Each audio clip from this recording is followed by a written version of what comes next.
Good evening. Welcome everyone. Happy New Year. We are already in middle January, but we have not been back since late November. So just wanted to say Happy New Year and welcome to another episode of Sisters Healing and Evolving She Healthy Woman. We are so tremendously excited. We have a beautiful guest on tonight and we are going to be blessed tremendously. So, for those of you that don't know, hello, my name is Phyllis Booz, and I am the Director of Education of Sisters Healing and Evolving She Healthy Woman, and I'm also the CEO of Capacity Wellness, where we build your capacity to be well. She Healthy Woman is a program of Sisters Healing and Evolving and nonprofit. Sisters Healing and Evolving provides knowledge, access, support to help change the narrative of community health. And we just want to thank all of you all who supported us through 2023. 2023 was a phenomenal year. We were able to reach out to so many people and we were just blessed by so many people as well. And so we just wanted to thank you. In 2024, there's going to be some really great things coming your way. So we want to just let you know, just stay tuned. And on behalf of Chandrell Green, we just welcome you tonight. So today's She Healthy Woman episode is on maternal health. And as you see, I have the very beautiful Robin Price here. And Robin, I'll give you her bio, which is tremendous. Robin is a distinguished leader and influencer in the field of birth support, seamlessly blending her formal education with her innate calling as a doula. Robin has been doing this for a very long time. Even as a child, she helped provide doula services for her friends and family, even before understanding what the term was. So, because she had a higher purpose, Robin's journey unfolded to establish Robin's Cradle Doula service is a testament to her unwavering commitment to empowering birthing individuals. An alumna of Winston-Salem State University, this renowned nursing program. Her academic prowess shines through with a degree. Now, you all get this. Get this. This is a tremendous combination. A degree in English and sports management, right? Earned a full academic and volleyball scholarship. Building on this foundation, she achieved her master's degree in health administration and project management and an MBA in 2008. Her educational achievements showcase a commitment to excellence and a multifaceted understanding of healthcare administration. Robin, you are phenomenal. Very much so. So we're going to get more into it. Her career is deeply rooted in the healthcare industry, and Robin has had a pivotal force in administration, regulatory strategies, and health policy. Her impactful contributions extend beyond the boardroom, influencing the very fabric of the health system and shaping the experiences of women on their unique, and I say unique, birth journeys. And she's going to share a little bit about that as well. Witnessing the intricacies and challenges within North Carolina birth care landscape, Robin founded Robin's Cradle Doula Services. We met actually last year at the She Healthy Woman's first health and movement pop-up. She was one of our vendors, and I just said, people need to know more about her. She is driven by a mission to address alarming statistics and providing unwavering support to her clients. And her approach is centered on guiding, encouraging, and sharing a wealth of knowledge to enable informed decisions and ensuring that each client achieves the birth experience they envision. So, Robin, I just want to say welcome, welcome, welcome. Well, thank you. Thank you for the opportunity and the privilege and the honor to share this space today. Definitely excited to be here. and excited to share the little bit that I do know. Just a And little bit. just help just a little Yeah. bit that I do know. But I do definitely want to thank you for your time, for your invitation, and definitely all that she is doing. It is definitely needed in our community and as well Mhm. as in our subset of women as a whole. So hopefully I'm able to share a little something that maybe can help women on their birth journeys, also as they evolve into their womanhood and all things related to the birthing space. So thank you. Yeah, absolutely. Before we went on air, we were just talking a little bit, and I was like, Robin, I just believe we're going to have a part two because there's so much that she has to share. I mean, I have my interest in the things that I'm interested in, but the more she speaks, the more I'm like, wow, this is amazing. So don't be surprised if we have a part two because there's so much there. So, Robin, tell me a little about, how I read your bio, vast amount of education, and just love, love, love your diverse education. So, tell me really what was your passion? What led you to being a doula? Or even say, a matter of fact, let's start with this. What is a doula for those that may not know? That's a very common question that we often get all of the time as doulas in the birth space. So, what I like to characterize it as or simplify it as is I am primarily focused on being a woman's advocate while she is having birth. Mm, An advocate meaning that I support the expectations that that woman, that client has, as well as her partner, her husband, boyfriend, family has, and how she wants to experience birth. A lot of people don't know the intricacies of the healthcare system, and it can be mhm, overwhelming in what is one of the most vulnerable times in a woman's life, which is when she's having a baby. Oftentimes, women don't know what their rights are, what they mhm, can choose. And that doesn't mean that they have to follow the standard that is there. They just have to know that, hey, I have a choice and there's mhm, an expectation that my providers should honor that choice. So, as a doula, my role and my mission is to make sure that women have the information that they need. I am like their information guru researcher on whatever random question they have or normal question they may have, naive or not, that can help them be able to make informed decisions so they can have a regret free birth and mhm. a birth experience and just help navigate the complexities of the system. So that's what we are. It's like a almost like your Uber driver through the healthcare system as you navigate your birth journey. And it can start as early as conception and plans for birth, and it even goes into I have clients that have 2 year olds and 5 year olds, and they still reach out for questions today. Wow.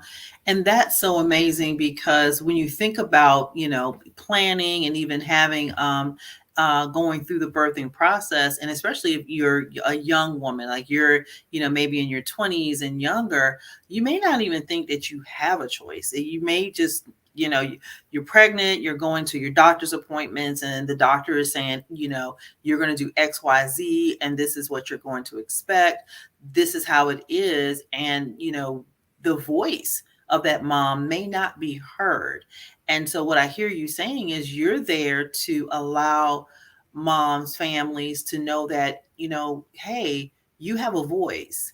And did you ever consider, I mean, we know how it's been, we know the traditional ways of giving birth and what's available, but did you know that there's something else available to you? Now, tell me a little bit about for the mom when you share with them your services, what light bulbs come to them? Is it an awakening for them?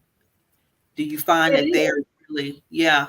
Yeah, it really is, and there's different measures of that. Every woman is as individual as we are human beings, so their awakening or their aha moments may happen at different parts of the process, but they almost always happen. Mm, And it doesn't matter if it's their first child or if it's their fourth child. mhm. Women see that each birth experience is glaringly different. Wow. And so usually I find that when they first, upon the first encounter, that's usually what we take the time to do is what are your fears? What are you Mm, excited about? okay. What is your idea perception of what is about to happen? And usually we unpeel the layers back from there. And then Right. that's what helps me kind of hone in on what type of support that individual may need. So Mm, some women, they already know, and they are very strong and they are very confident and they are very empowered. And this is exactly what I want to do. And this is mhm. how I want to do it. And then so for them, it's navigating the boundaries and protecting the space to make sure that all of those things happen. And then you Right. have some women where they are fearful, whether it was an expected pregnancy, a planned pregnancy, their first pregnancy. They're overwhelmed with everyone sharing their unsolicited advice or their own birth journey. And so they don't Right. even know where to start. So we start there with just, well, what do you want? Flush, Right. like block out all of the noise, ignore Mhm. what everyone has told you because no one can tell you what your birth journey is going to be. I don't care how many children they have had. So if Right. you come to me and you're like, this is what I think. Okay, we're going to start there. We're going to work with what your perception is. And Mhm. it doesn't matter what your mom's experience was and even having you, or what your experience was with the first child, is we approach every single moment different and we find the light bulb go off in those conversations. Mhm. Yeah. Yeah, I like how you said, being able to allow people to shut down the noise that surrounds it, because of course, no matter what stage in pregnancy, everybody has an opinion, everybody has a thought, the wives tells all the things, and to just be able to say shh for a moment, and knowing that mom is important, mom needs to have her space to experience this. I'll never forget when my daughter was born, right before she was born, I think my aha moment came when it's like, oh, wait a minute, this has to come out of me, right? It's like, Yeah. whoa, wait a minute. No one had talked to me. I had been going to the doctors and everything was fine. Everything, was checking out. And I had this one moment that it was like, oh, this is happening. Like this thing can't stay in here forever. And how is that going to happen? Mhm. Knowing how it happens, but the reality of it all, what is it going to be like? Am I going to be able to bear the pain? I had ideas, about, yeah, I'm going to go and I'm going to no medicine at all. That was, that was going to be me, Mhm. in probably 10 hours in labor. I was like, bring it, bring it, bring it on, bring the medicine on, so being able to even know, what that the being free to know that the experience can change, Mhm. even in midstream. I would imagine that you being there to help that mom through that, and the family, because those are some really strong, you make these decisions because you really want a certain way, but sometimes it doesn't always go that way. So can you speak to how Mhm. you are helping them to navigate when things don't go as the perfect picture that you plan? Exactly. So I tell them that this is the free space to change your mind every other day, every 30 Mhm, minutes. I don't care. It's going to change. And mhm, to give themselves grace mm, on that change, because you are encountering an experience that you honestly don't know until you're in it. mhm, I always say that this is the one experience that I think teaches us innately how out of control we are, how so mhm. in control God is in everything Yeah. from timing. You never know the time. You can't see Yes. it. Even if you're scheduling an induction, or even if you're choosing to schedule to have or needing to have a cesarean section, even those schedules can be changed. Mm, And so it is the one time where I do um, sort of support and guide them in that flexibility. And it Mm-hmm. starts during the pregnancy. You know, we usually talk about after the children are here, that after children are here, then they just disrupt plans, they change Mm-hmm. everything. It starts during pregnancy. Yeah. And it can fluctuate. And so we always start with, what is your ideal? What is your Mm-hmm. ideal scenario? What is, give me your fantasy. I will go in fantasy world with my clients all day from the beginning, Mm. because that helps me know intuitively what their heart's desires are. And Right. then we take that and then we break that down. And what I always try to get them to do is, we do plan for the changes and the nuances. So it's almost like a vacation. Right. And you getting in your car, and you have the car and you know everything is done, but you still always do those key checks. You check to make sure you have gas, you check to make sure your oil is together, you have the spare tire in the back, because along that route and along those travels, anything unexpected can happen. So Mm-hmm. that's how we approach their birth plan, is we Got. start with what their wishes are, but then I always make sure sooner rather than later that they already have thought through and talked through, if this does not stay on this road and we have to get off of the exit, are Mm-hmm. you prepared now rather than under distress of labor? We don't want you making any decisions during labor. So Mm-hmm. that's how I personally approach it in the birth plan. Is, I'm committed to whatever the plan is that that client lays out, but I very much take pride in making sure that we talk through when it does not go how you want it to go, because Right. in birth we know there's always something that does not go as planned. Correct. So, how do you, what are the differences that you see in some of your clientele? So, when you're working in the Black and Brown communities versus other communities, what differences do you see in even the understanding and acceptance of your services? That's a good question. Because it's a fine line. I will say birth work, in some components of it, if we move the statistics aside, it is not racial. It is Mm-hmm. just women. And Mm-hmm. so some of our white and Caucasian counterparts experience some of the same exact challenges and navigations as we do as Black and Brown women when we're going through birth. But the differences, though, that we see, unfortunately, which is what we do see that shows in the statistics and in the data, and it's just obvious, you can't hide behind it, is the voice. We Mm-hmm. see that in the healthcare system, unfortunately, our healthcare system, even down to the training and the education that some of the doctors and nurses have, is fat rooted in bias. One of the most common ones we hear: Black women and Black people can experience a higher level of tolerance of pain. Mm-hmm. That is so further from the truth. But where does it come from? It comes from back during slavery. We were used without anesthesia to be the test for procedures. And so Mm-hmm. slaves, unfortunately, had to go through procedures to include childbirth and open heart surgeries without any anesthesia. And they did that and they tolerated that.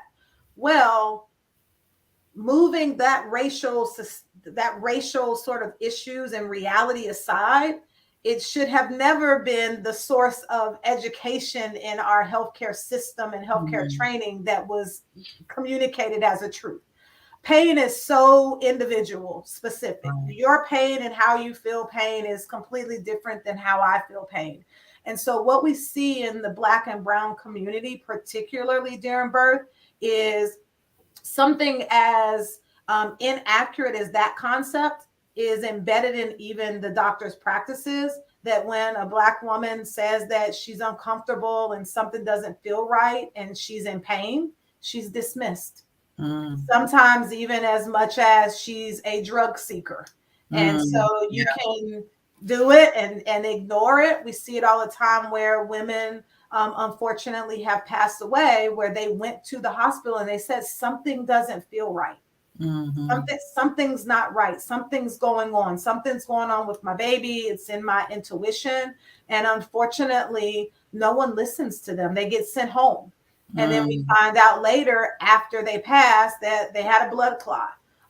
Or they had preeclampsia and they then experienced a stroke later. So that is the reoccurring theme and the biggest difference, before we even get into the understanding of doula services, is it really is attached to just the fact that Black women are not heard in the health Mm-hmm. space, um, and during birth.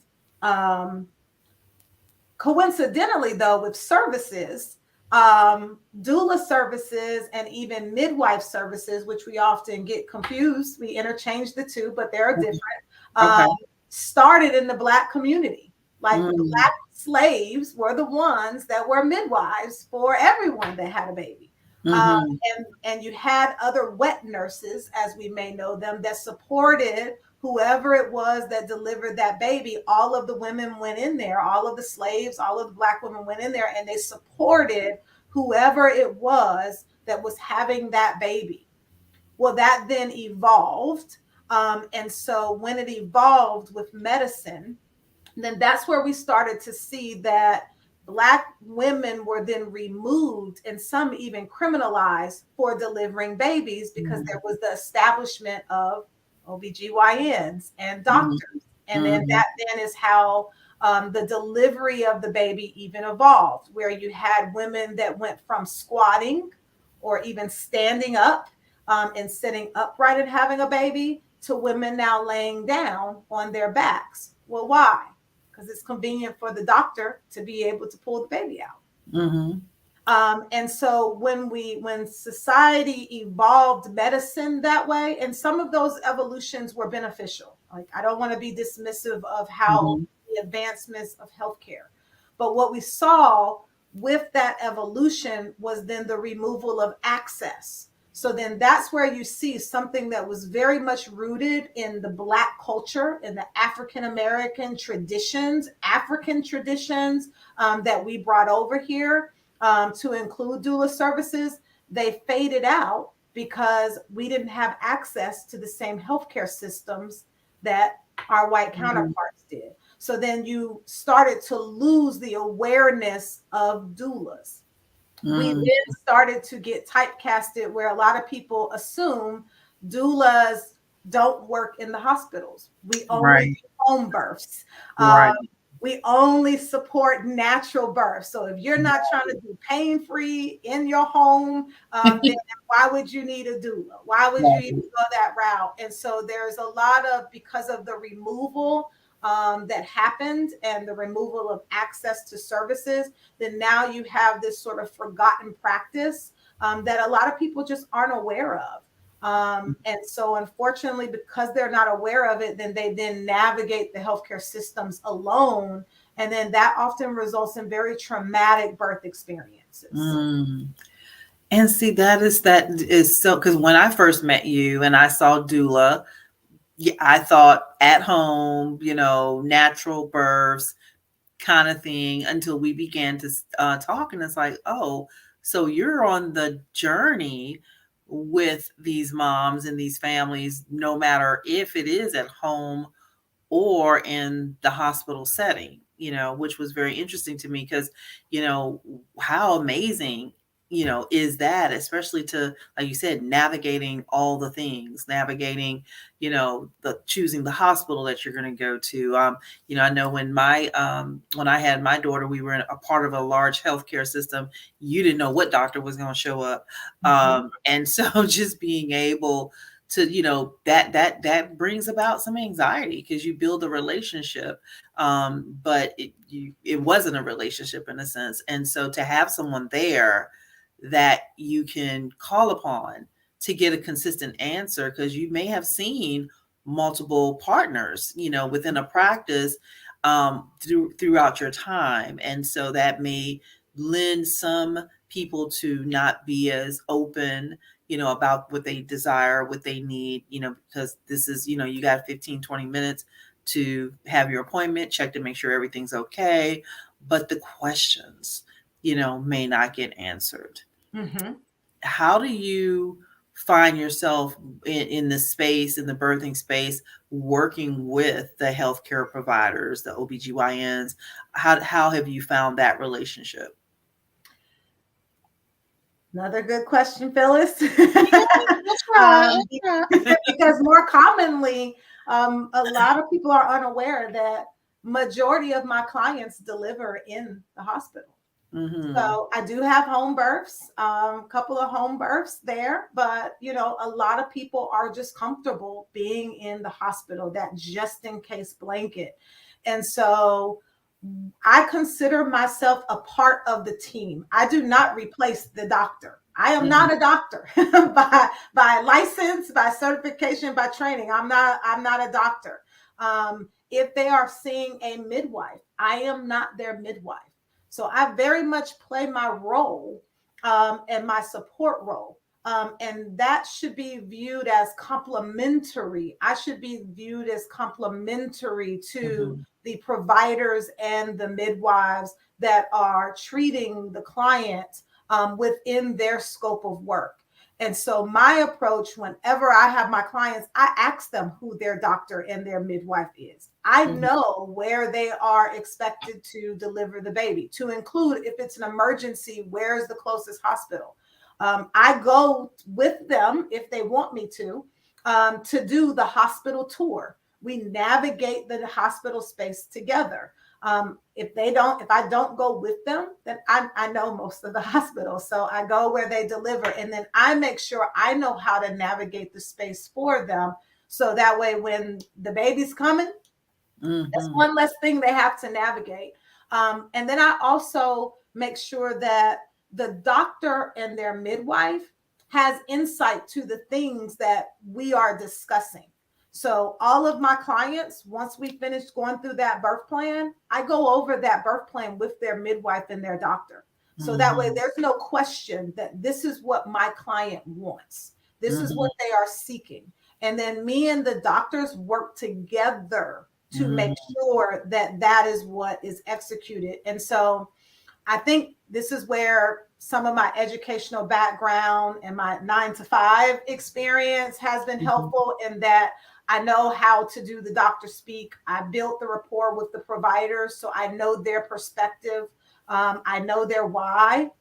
I Mm-hmm. also know their policies. So I Yeah. know what the Yeah. time frame is for the next thing that's about to happen so I can prepare my client. And so I know, because I know the policies, I know how to assist in navigating it. um, but specific to the provider and the midwife relationship, and even the nurses, is I make sure that they know that you can rely on me just as much as I'm relying on you. So Mm-hmm. something as simple, I think of one client experience where, um, it was an amazing doctor and amazing nursing staff from start to finish.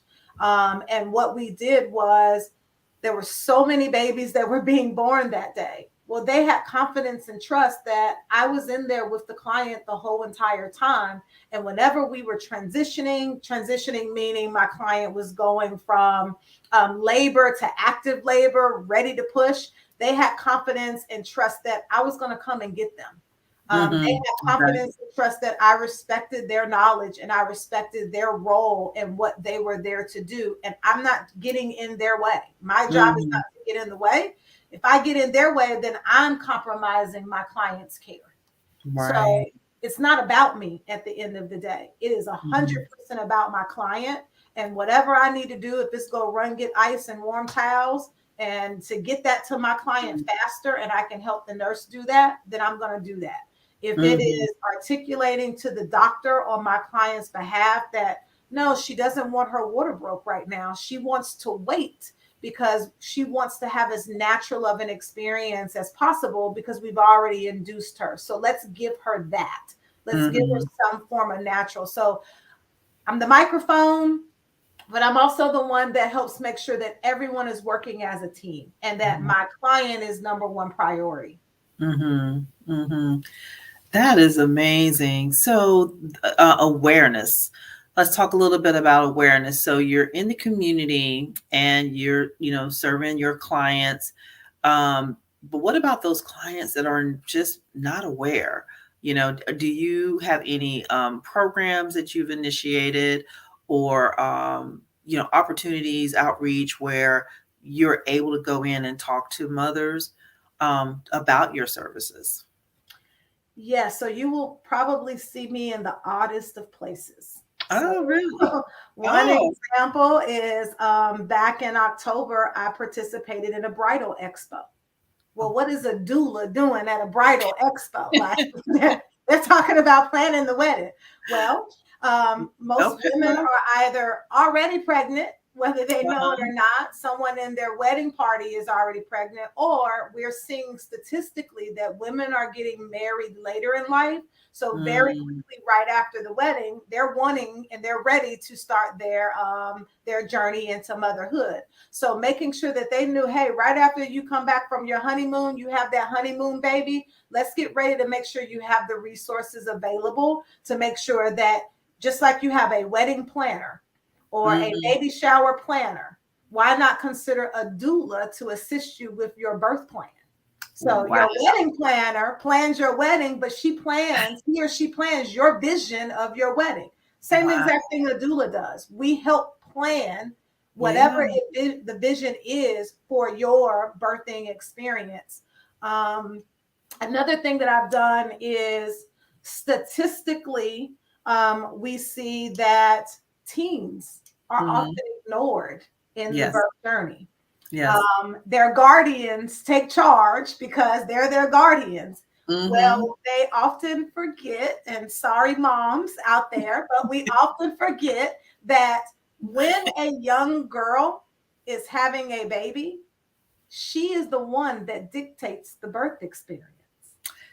Are you sure about that? It wasn't I grandma? am It sure wasn't. about that. I am sure I about that. tell you, Whether she is 15, she may not be a legal adult, but well, it is her body that is yes. about to give birth.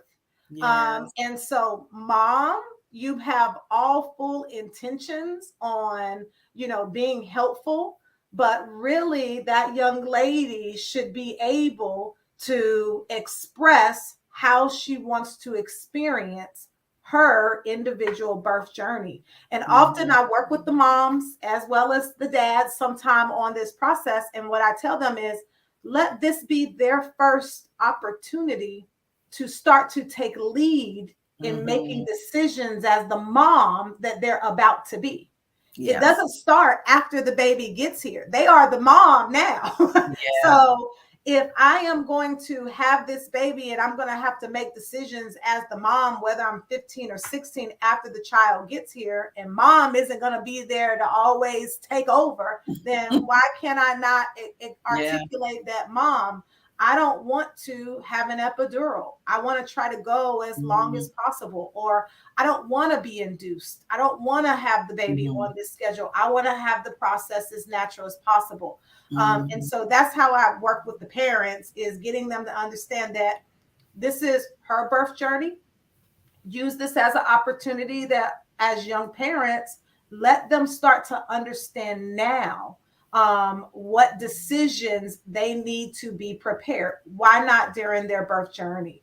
Another Yeah. thing we see too with that is we see statistically that when our parents, you have the helicopter parent that comes in, that No, translates no, into not me. That wasn't me. that translates into their birth journey. Well, I'm like, I'm gonna need some counseling after this one, because I'm going back and thinking about what did I do? Yes, My yes. You grandson's 15 try to now. save the day. But we do see that, particularly with those young teens that are pregnant, we see Yeah. that sometimes if they're not allowed the opportunity to advocate for the experience and even Mhm. learn what it is that is about to happen to their bodies, that does impact their bonding and their Yeah. relationship with their child from Absolutely. infancy. And Absolutely. it can impact down the road. So what I did with that was I actually reached out to Charlotte Mecklenburg schools. They have a program called Safe Journey. Mhm. Those that are local to Charlotte and born and raised, they're familiar with TAPS back in the day. This is the Evolve TAPS. And what I did was I made it a point to meet with the director meet with the case managers to say, hey, if you want a partner, I can just come in and do different sessions with teens and let them know, hey, this is what's about to happen. When they're Mm, talking about membrane sweeps and epidurals, and when they're talking about induction, what does that mean? You need to be informed, and this is where you can start to make those decisions. You don't mhm, have to just look to mom and dad to tell you what to do. You want to mhm. be just as informed because this is what's happening to you. Right. And you said a couple of words that is key. As much as we don't want our girls to get pregnant early out of wedlock, this is happening. This is happening. We cannot ignore their experience. We cannot ignore what it is that they need to know. We assume that we meaning yeah, a reformed helicopter, we assume that we have it all, we know it all, and but this is happening to them, and there is a level of respect that has to come with that to because this is another part of their journey. We want to catch them early so that they can continue to live life without having to have a baby on their own, a Mhm. baby young before their time, but this is happening, you know, and we've got to take our heads out the sand.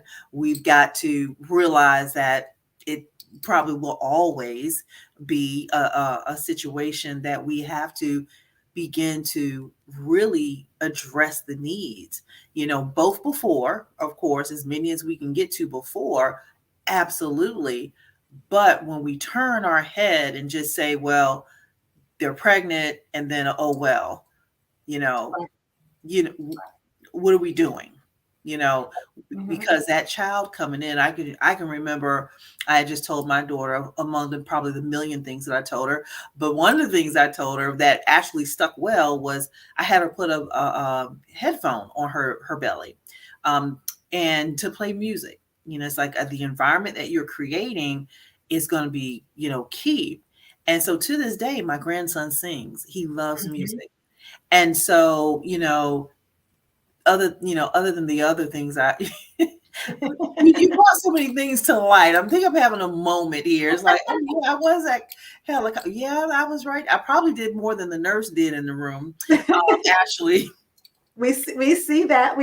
So we do teach. I do work with the moms. So I also Yeah. make sure that the moms know that while I'm going to empower your young lady Mm-hmm. to understand what's happening and start to make decisions, you are very much included. You are Yeah. her support. You are her Mm-hmm. community. You are her team. And so I don't ice mom out. I don't ice Right. dad out. I stay in Mm-hmm. my lane, but I make sure that they understand how to work with the young lady, because we see the more that you empower them to make Mm-hmm. these decisions rather than telling them what decisions they need to make, then we Mm-hmm. see that they are less likely to have another teen pregnancy. So we Mm-hmm. see the more you take their power to make their decisions in something that is very sacred, but also very, very, it can be traumatizing experience for them at a young Mm-hmm. age, then Yeah. usually those are the teens that end up with multiple pregnancies, Yeah. sometimes before they finish high school or very young.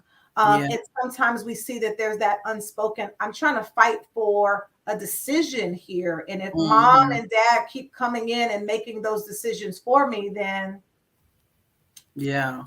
when am I going to be able to stand on my own? Because guess what? My decision or lack thereof is why I'm having this little blessing that I need to Mm-hmm. start becoming responsible for. Right, exactly. And Chandra says in the chat, this conversation is very informative because as a four-time mom, this option was never presented to me, and it wouldn't have been and it would have been helpful to have that advocate to bring that sense of priority as well. This needs to be said, but I thought it was the mom and the grandma. Yes. Yeah, I say that grandma, we be in there, Yes, yes, we be yes, in yes. there. I tell you.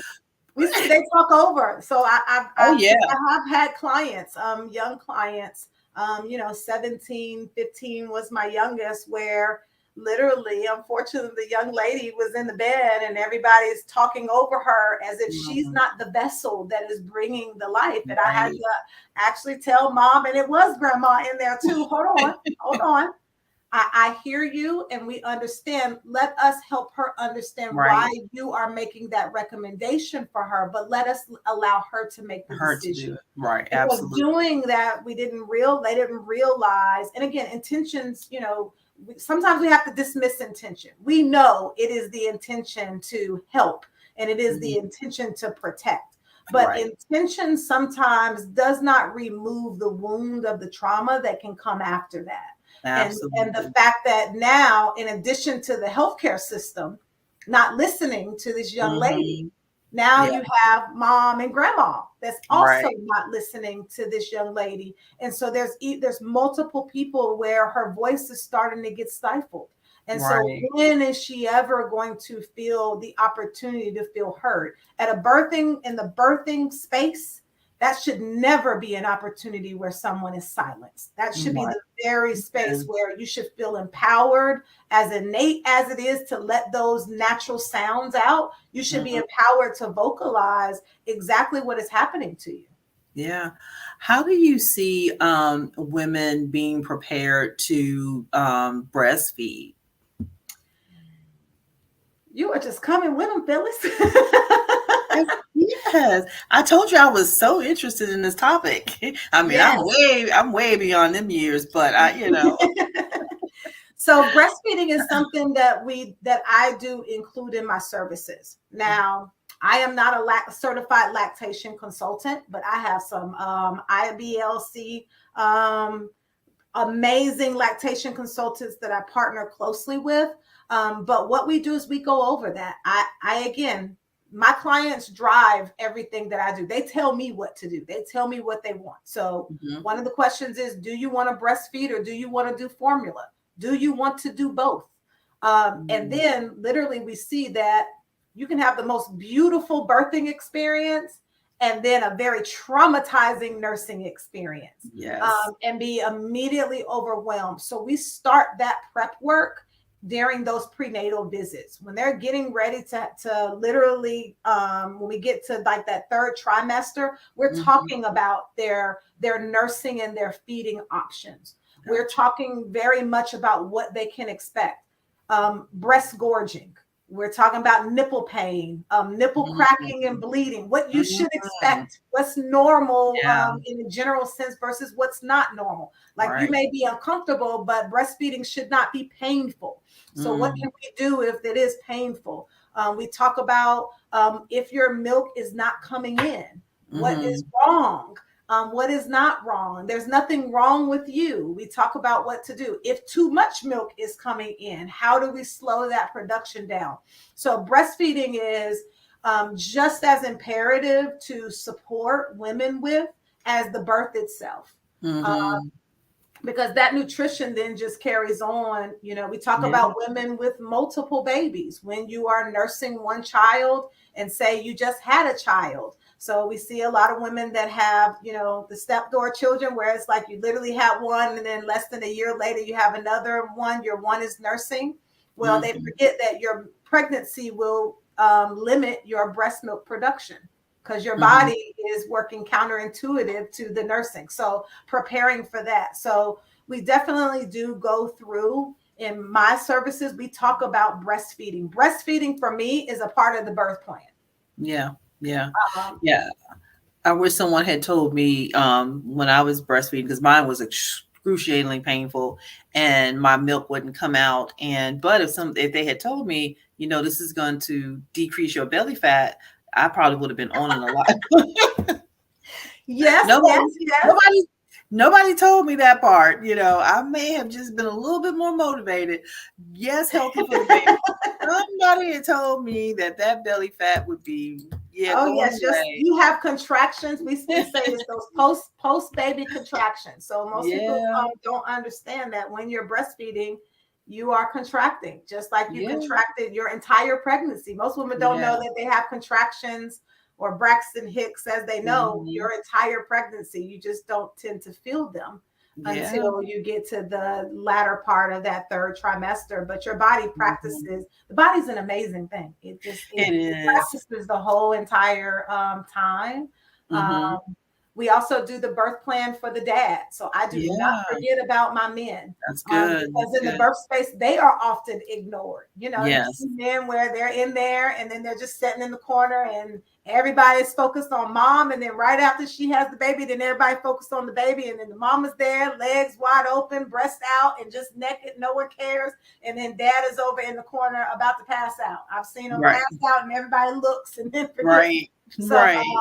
we literally do the birth plan is not limited to just do I want an epidural? I'm having the baby Mhm, in the hospital and I don't want to have a cesarean section.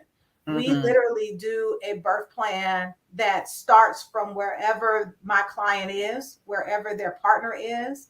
The men, we make sure that they feel engaged. I do not replace the partners. I, in fact, use them. They Mhm. are my coverage and my alternate. And Yeah. that's how we make sure that that bond is there. We talk about the father's birth because most men, they don't think about the fact that they're having babies too. Yeah. May not be pushing it out, but the same hormone that a woman releases, oxytocin, during labor, a man releases after the baby is born, Mm. releases the exact same hormone. And Wow. so I'm a derail and pivot here because I get excited about this part. So you know how mom is the disciplinary and she's not fun and she's Yeah. boring and she just tells us what to do and then she Mhm. always spoils the fun and then dad is the fun person and dad is cool and we have so much fun with dad. Well, when men are playing with their children, and interacting with their children, that is when they release that Mhm. hormone oxytocin. And Mm. so they are bonding through fun. They are bonding through play, and the children are releasing the exact same hormone. So, same thing like with skin to skin. That's why they do the skin to skin. It's that hormone to hormone release. You're releasing those endorphins. Well, women release it to have the baby, men release it when they're interacting and they're bonding. So, I often tell my clients, don't stop dad from playing because that's dad's starting point. You have an advantage. You carry the child. Mm. Their Mm. bonding doesn't start until the life is on the outside. And so Wow. they have to make up for the 9 months that you carried, maybe 10 Wow. months that you carried. And so allow that bonding release to happen. But yeah, the birth plan, we include everything from prepping the car. Don't just put the car seat in, practice taking the car seat out. Um, Mhm. at 37 weeks, that's on the dad's birth plan, to lactation, to breastfeeding, to even what I call people discharge. So the excitement wears down, the baby's here, everybody goes back to their day to day, and now you are just stuck there with the baby. What do? You're Mhm. overwhelmed. We talk about people discharge. What happens when life settles for everyone else and your life has shifted? Mm. So you're not as overwhelmed and traumatized, with this complete shift altering, Yeah. event that happened, whether it again is your first or whether it's your fourth. I see Mhm. women with multiple children struggle more after the child comes home than the new moms. Mhm. Mhm. That is just so informative. I can just imagine seeing the relief, feeling the relief of your parents, as you're working with them, because I can relate to almost every aspect of your story. If someone had told me about the discharge part, that was strange to me. That was strange. I'm coming home, I got this baby in my hand, and where's everybody? I want, you want that continuous, like, okay, this is an event, this is, but it eventually you're like, okay, yeah, okay, you got it. And Mhm. that is a thing, that is something that women, we do go through. And so I can just really be touched with pretty much every single level of this and every single step in this journey. So kind of wish I could have go back and have babies again, and have you be my doula. Listen, anything is possible. Anything is Oh possible. no, ma'am, no, ma'am, no, ma'am, no. We're done with that. We're done. We're I'll done. I'll live through my daughter, but I'll do it differently this time. There we go. There we I, go. Yes. I won't be the doctor and the nurse and the anesthesia. I won't. Somehow when you walked into that room, the grandma just became everything. We just became certified in everything. um so I won't take that role again, but so this has been good. Now you have some books behind you. What are those books about? Yes. So these are some good books that I have read, and I've reread them multiple times. So this book is by Monique Rainford. She's a doctor, and it's called Pregnant While Black. And Mm, this book is really good because it gives it from the perspective and lens of an OBGYN. mm, So she is navigating from that view and her experience and interacting with her clients. And what I respect about her was she even acknowledges when she didn't get it right as a provider. So when mm, her number one goal, this is also often what gets lost in translation. So going back to that intent, a client may experience, and I'll use one client's experience that I had, that she had preeclampsia.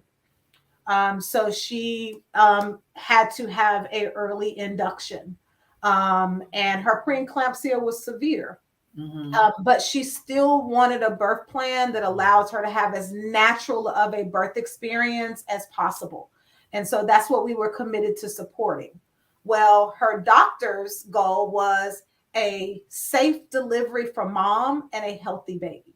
mm, That's her number one goal. The doctors don't want trauma, and they don't want a traumatic mm, experience at all. That is not what right. they want to experience. So it impacts them just as much of a loss of a patient than, not the same, but it does impact them when they lose it.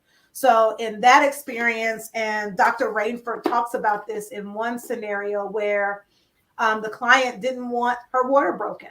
And Mm, with my client, the doctor literally was walking out the room and she said, "You have severe preeclampsia. You have to have that baby right now."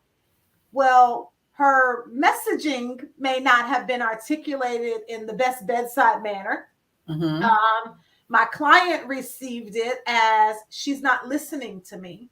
And mm, so, that's an example of a scenario where I am translating the doctor's intent. I, as a physician, am concerned because you have preeclampsia, and we do need to have a quick delivery. That's mm, her priority number one, right. by any means necessary. Where my client is, let me hold on to as little bit as possible because I already didn't want this experience. I already Yeah. didn't want to be induced. And so, what I appreciate about Dr. Rainford is she talks about those scenarios where she had those misses at bedside, and she uses that to then talk through, from that perspective of a doctor, the experience of a Black woman while she's giving birth.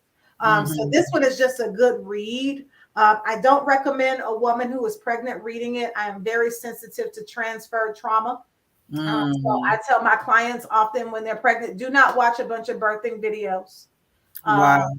do not try to minimize friends and family who are talking about their birth journey, because it can either Mm, set unrealistic expectations, or either it can be very traumatic, even though they mean well. mm, Um, and then this one is a good book that I have, and I go to this one a lot. It's called "Why Did No One Tell Me This?" And mhm, so, society either has very extreme realities of birth, like the water breaking. It's this gushing scenario. mhm, This water right, almost never happens that way. right, Or right. women hollering in birth and they're screaming at the top of their lungs. I have more quiet, mild noises in birth than I do women that are screaming at the top of their lungs. But this book is good in that it talks about, for example, where when your areolas get darkened, Mhm, what that means when you are releasing milk as early as 33 weeks. So the mhm, colostrum, as soon as your milk comes in. Um, the mucus plug that comes out where everyone panics. Like, what is this Mm, large book of discharge that is coming out of my vagina and then it mhm, keeps coming back? Well, your mucus plug continues to reproduce, it's keeping the mm, baby in there. So this book just talks through those different things that are taboo.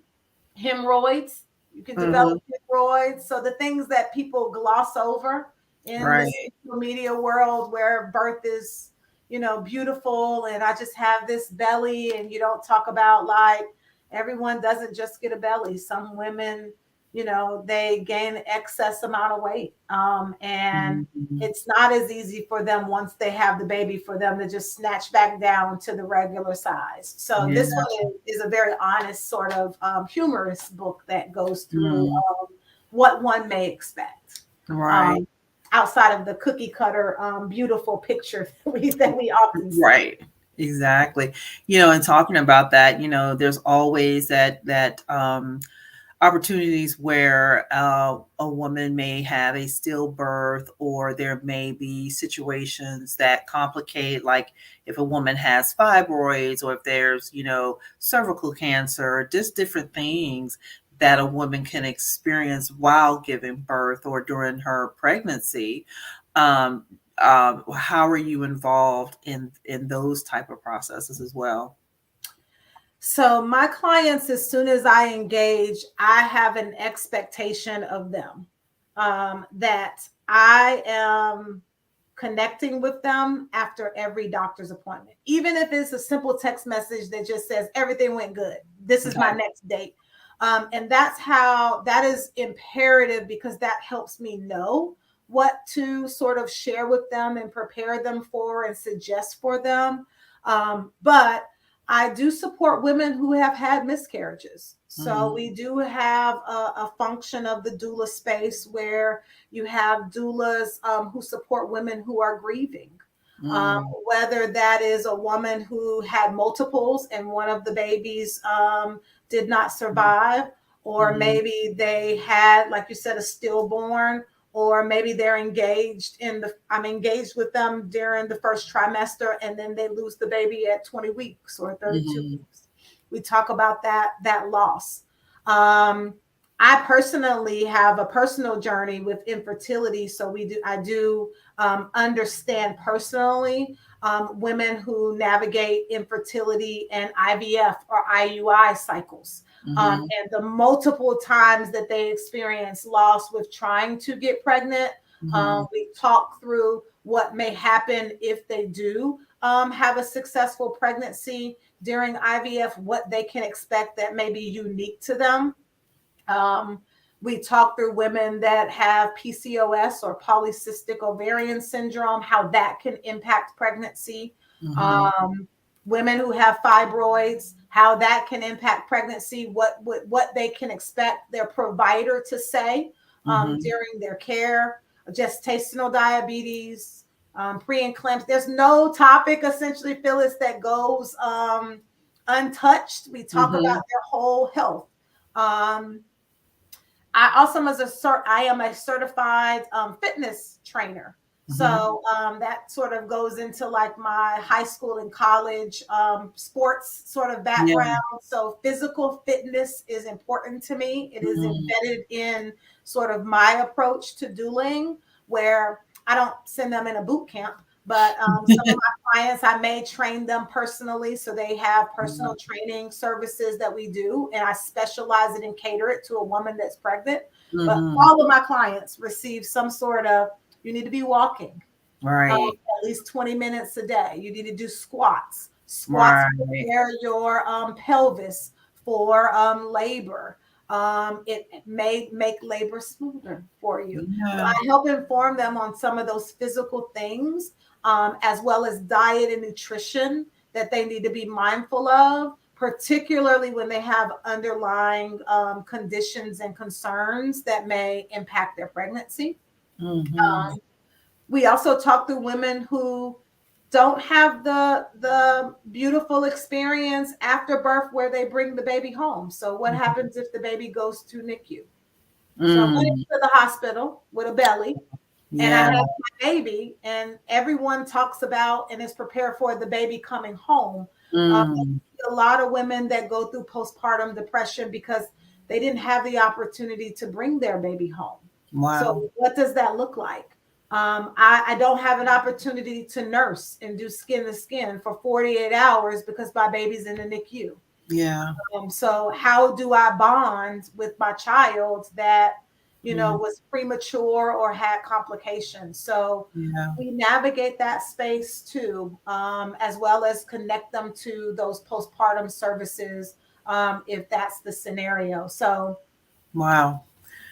yeah. Very, very comprehensive. That's why I was so impressed when I met you, and it's like we had to have you on. And I do see, if you're available, that we can continue with our conversation. And for those of you that are watching or will watch the replay, definitely put your comments in, and you have Robin's information right there on the screen. So reach out to her.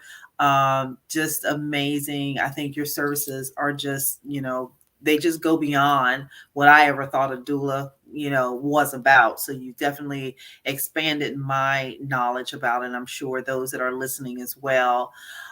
So we're going to be closing out, but do you have any last words or any recommendations, any words of wisdom?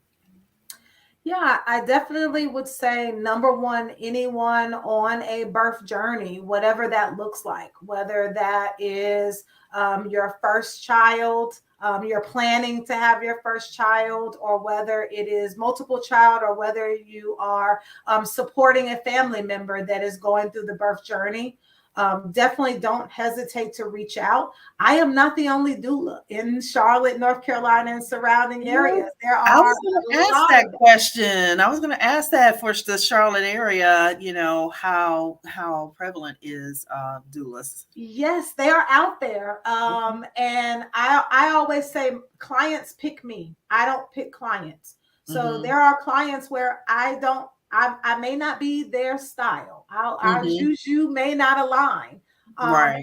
And that's perfectly fine, because for me, it is more important that that the client is able to trust me, because it is a very sacred space. Yeah. And so Absolutely. if personalities aren't matching or styles aren't matching, I definitely I'm very connected in the birth work community. Mm-hmm. So whether it's looking for a midwife, looking for another doula, I always share. I actually encourage clients to research other doulas. Don't just, Mm-hmm.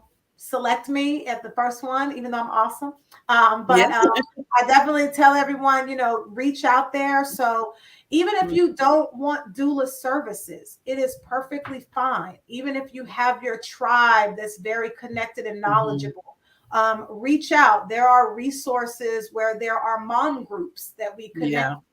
to. There are lactation groups and different things. So we have a term in the birth world where we say we doula how we doula. So how I doula is different. It's, My main goal is always information. So yeah. I don't have an expectation that I share information just because you are my client. I have Mm-hmm. clients that I consider clients, and I was not their doula. They just Yeah. reached out to me for questions, and I feel it is my divine expectation to share what I know and Right. whatever I don't know, whether that is a contact or whether that is researching information. That is the only way. And so for me, it's reach out. If you know anyone, please share my information. If you know anyone that has questions, and you don't have to be pregnant to ask questions. So for me, it's just the more you know, then you can empower someone else that's a family member with Mm-hmm. information to make sure that they do not experience a traumatic birth journey. For me, it's Mm-hmm. I'd rather someone say that they got doula services and they didn't need it, or they researched it and they chose not to have it, than after the fact say, "Oh, I wish I had a doula. I wish I would have known that resources were available." That is wonderful. And as you heard in the background, Buddy said it is time to go. The dog. But Robin, this has been absolutely amazing. And I'm sure we are definitely going to have you back. And for those of you that are watching, thank you for joining us again for another Sisters Healing and Evolving She Healthy Woman. We are always talking about situations, health issues, health information for the woman. And we look forward to seeing you next time. God bless you and have a good evening. Thank you.